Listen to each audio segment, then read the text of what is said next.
Vikas Khemani. Vikas, good morning. And, yet another day where markets are looking wobbly. We just about in the green right now, but everyone continuing to be nervous given the kind of sell-off that we have been seeing. I mean, even yesterday, even overnight. How's the situation now, Vikas, compared to when we spoke to you last week? How much worse has sentiment got in terms of, what you're hearing, what you're seeing? Or do you feel perhaps, in the next few days, we might see some stability? What's your sense?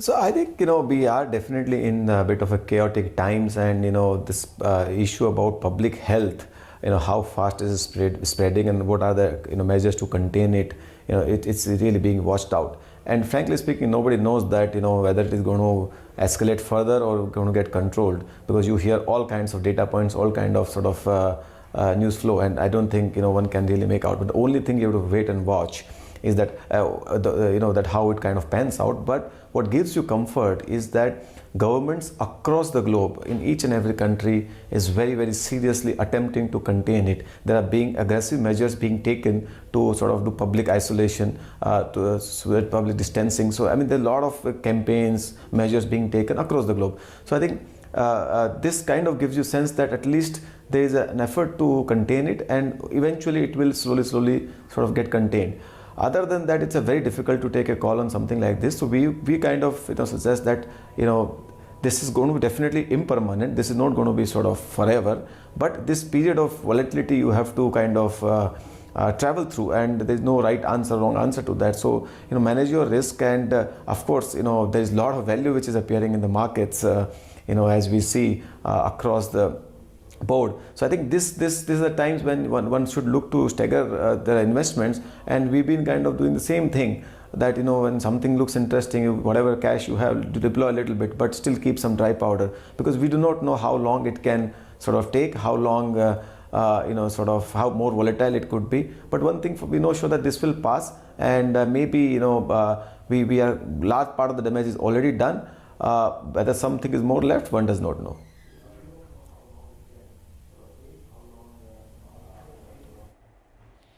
Because I'm asking the same question to everyone, because everyone is giving me the same answer, which is that start deploying selectively. But the problem, Vikas, is that for someone who's been in the market, is either fully invested, has lost capital, and has no money left. How does that person maximize this situation?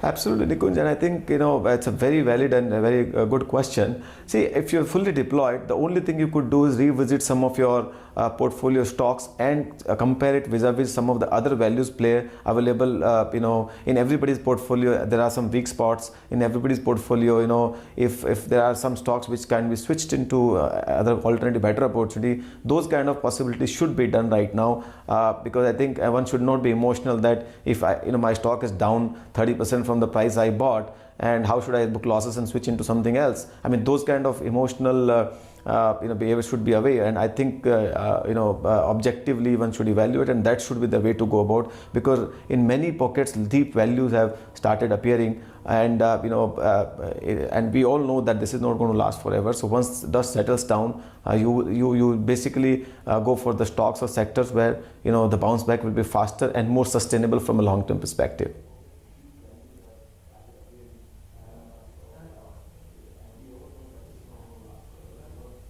I'll do right now, because I'm going to play what Ray Dalio has posted, and Ray Dalio is not posting or indicating a very favorable view of the world. Now, why his views are important? To grant it to Mr. Dalio, he was the first guy in 2018 said that risk reward ratio was not favorable. It took him 1 year before he got his call right, more than a year. Ray Dalio runs Bridgewater, which is the largest hedge fund in the world, and he clearly is making a case that the stimulus announced in US is not big enough. Conventional tools of monetary policy may not work, and if interest rates have come down to zero, whenever interest rates will go higher, it will be a concern for the world. Bottom line, Ray Dalio, the man who runs the biggest hedge fund in the world, does not have a very bullish view of asset prices, because This man gets 2 out of 3 calls right. And to grant it to Ray Dalio, he was the first one in 2019 who started shouting, screaming, yelling, indicating that guys, watch out, these levels will not sustain. And even after the crash, he's indicating that the world is in a mess and monetary policies this time may not work. Would you pay attention to that? Would you take notice that if the biggest hedge fund manager in the world is still alarmist about the world, that means that more crunch in financial assets is coming?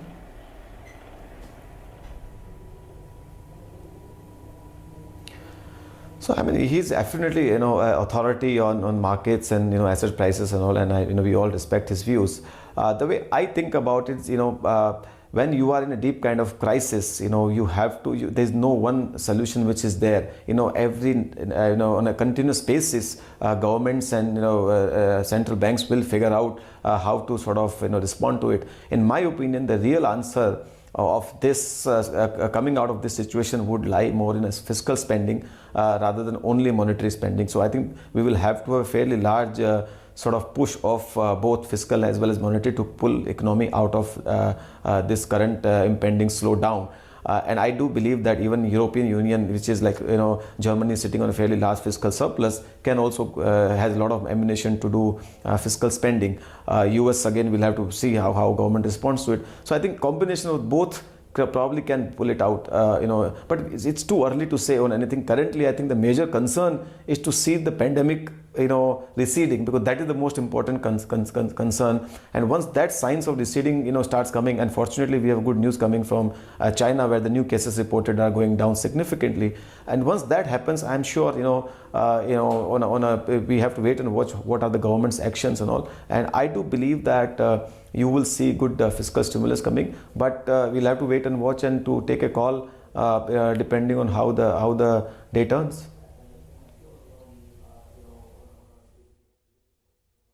Vikas Khemani, stay with us. We've also got Nilesh Shah from Envision Capital joining in. Nilesh, hi, morning. Just discussing as to how is it that you make sense of the madness and how is it that you cope with the sell-off? For someone who's fully invested in the market, what does that investor do? Seasoned as he may be, but he's completely run out of the powder. Yeah, obviously that's clearly not the best of situation to be in when you really don't have any powder left, and essentially you're still at the firing end. So I think obviously it's challenging for those who are fully invested, don't have any capital left. But otherwise, I think for people who have some cash left in their portfolios, I think obviously this is a great opportunity. Of course, we really don't know whether markets can fall further or not from here. But obviously, of course, the way prices have corrected, and I think solid value has emerged, and I think you've probably seen a whole chunk of businesses which are available at some discount to their intrinsic value. Now, of course, could prices fall further? Of course, they could fall further because these are unprecedented times. We've not seen this kind of situation ever in the past. This is not just a problem of the financial markets. Financial markets probably are just overreacting to what they're seeing around them. This is essentially truly a pandemic, and obviously it has its implications in the real economy. So one has to really still wait out before putting serious money to work at these kind of levels. You do get those first signs of a recovery come in, or first signs of the pandemic actually ebbing off, Nilesh. What is it that you buy? Because up until mid-Feb, you were convinced that this year belonged to the mid and small caps. You were already into 5 weeks of a mid and small cap recovery, and then comes the COVID-19 outbreak. Is it an obvious choice that you go and buy the blue chips again? I think one should not restrict oneself to only blue chips. I think the underlying theme has to essentially be quality, irrespective of whether it's a large cap or a mid cap or a small cap. I think clearly there is strong value emerging across the board, across capitalization. So I think one should really now not necessarily have a view that one should only be in large caps. I think large caps have outperformed significantly in 2018 and 2019. That was essentially the herd trade, where everybody just said stick to large caps, and obviously, of course, mid and small caps underperformed in those 2 years. If we see this decline and purely at the index level, I'm not entirely sure whether mid cap, small cap indices have fallen significantly more than essentially the large cap indices. So I'd probably say that have an open mind and stick to your philosophy and be capitalization agnostic, provided you can put that capital to work even if it's a mid cap or a small cap. So I think that's where it is. In terms of what kind of opportunities, I'd probably think two kind of broad opportunities one should look at. Clearly, banking sector has faced tremendous brunt of this sell-off. And obviously, when you essentially see things normalizing and you have a market rebound, keep in mind that things which are oversold tend to kind of participate in that first round of bounce back. And so clearly banks and financials essentially, I think, should be the place to be in. And keep in mind that some of the tier 2 banks have got sold off significantly. If they basically survive through this crisis, then keep in mind that they could be potential long-term wealth creators. So that's one. Two is technology sector and technology stocks have also got sold off quite significantly. Now keep in mind that if there is a recovery, if basically the challenges to do with Corona have bottomed out and we see the world coming out of this crisis, clearly again technology will be back with a bang. So again, that's the other pocket of opportunity which one should be in. So I think two pockets. Banking purely from a domestic perspective and technology purely from a global perspective. These are really the two places to be in a significant manner. Banks and technology that you can look to, that Nilesh believes that there is some sort of opportunity. Vikas, just to sort of get in your take as to how you're looking at the choice of investment across the mid and the small caps, given the fact that we have seen a very aggressive correction play out, do you think that it is a prudent strategy to even look for some lucrative opportunities within the broader markets?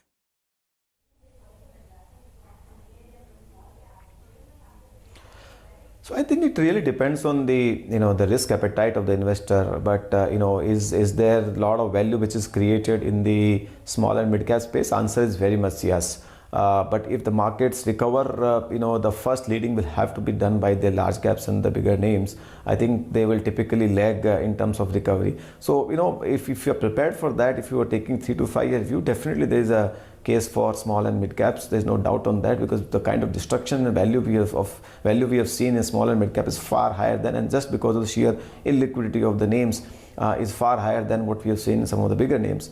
But I would say it depends on the risk appetite of the investor rather than just a blanket yes, but they would outperform.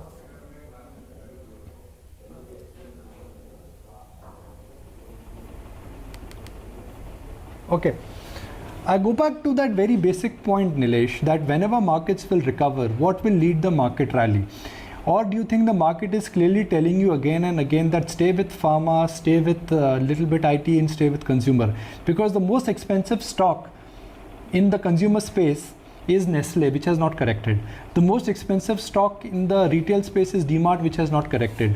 The most expensive stock in the banking space is AU Financials, which has not corrected. So what are markets telling you, Nilesh? Are markets telling you that the polarization will happen more, and stick to quality, stick to consumer, don't be cheeky in this market where you want to go down the barrel and buy a cyclical or a cement company? Yes, they were attractive, they will become more attractive, they were value, they will become deep value, and if they are deep value, they may remain deep value for many more months and quarters. Nilesh? Well, Nikhil, that's a very interesting question, and I think we have to bear in mind that leadership changes. We saw this 2000, 2001, basically that bull market prior to that was led by technology, and then of course for the next 10 years it underperformed. Then we essentially had a huge rally in the infra space, and then that underperformed, and then it was over to consumer. So my view essentially is, and our view is that basically I'm not quite sure if essentially the frontline consumer names, which are still trading at north of 50, 60 times valuations, essentially will rule the roost. I clearly think that that as a sector could basically get challenged. Of course, the long-term investment thesis around the consumption space still remains, but I think you probably need to kind of be, you probably need to take eyes off some of those top 2 or 3 names and probably look down below. And I think in consumer space, what you're going to really see, I think, is a lot of opportunities creep up in the discretionary space, because discretionary names have got hurt and hurt pretty badly. So my sense is that look out for value out there. When the bounce back happens, apart from, of course, in banking you talked about AU Finance, But I think there the leaders have become a lot more attractive in terms of, in terms of valuations. And I think within banking, probably stick to the leaders. So I think it will have to be a sector by sector approach. In some sectors, still stick with the large caps. Maybe in some of the other sectors, still stick with the mid and the small caps.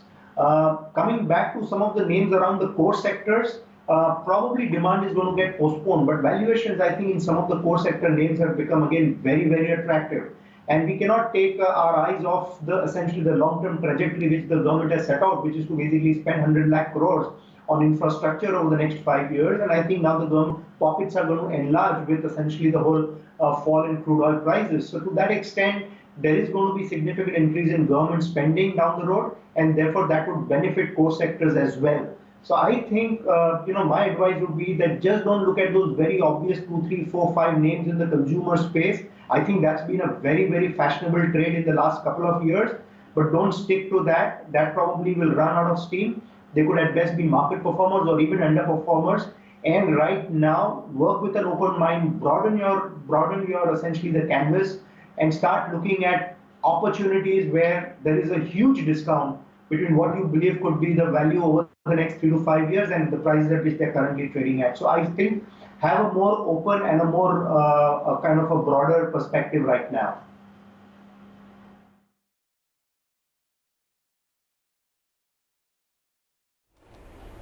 Right, gentlemen, appreciate your time. Today, when we are speaking to you, the only good thing I can see on the screen is that we are not going in line with US markets. I mean, technically, I'll get Kunal in after the show because looks like we've retested the 9K again. So have we really tested, have we really made a double bottom? I'm not an expert on technicals, but Kunal and others are, so we'll try and get them back. But for the moment, let's hope, let's pray that the medical problem in the world is sorted. And let's sincerely hope that next time when we meet, we are talking about better days, better things, more clarity, more calm, more peace, and no more and less of coronavirus.